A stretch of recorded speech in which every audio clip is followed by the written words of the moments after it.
Dnes taký zápas dosť dramatický. Ako by sa vám páčili tie také dramatické konce z posledných domácich zápasov? Tak, posledné zápasy máme dramatické, či už so Spískou, s Michalovcami. Boli to zápasy až do poslednej sekundy, tak sa hovorí, no ale zvládli sme všetky tri a sme radi.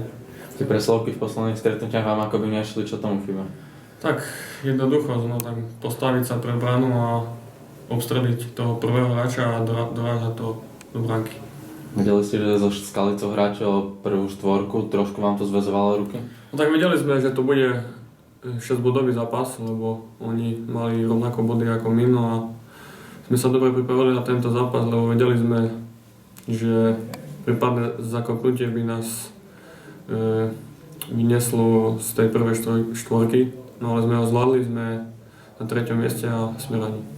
Ten prvý gól celkom sa podaril, vyzeralo to, že by to mohlo byť celkom jasná záležitosť?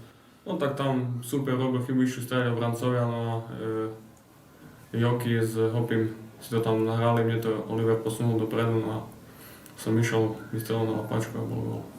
Takou prešovskou výhodou je možno, že máme 4 vyrovnané formácie, vnímaš to? No tak určite, každá formácia má svoju kvalitu, no a je to len dobré, lebo každá formácia vie sa držať v pásme, vie zatlačiť, vie dať gól, čiže je to len plus. Teraz vás čakajú zápasy vonku, ako sa na nich budete pripravať? Tak zápas máme v stredu, po Láske tiež bude dôležitý.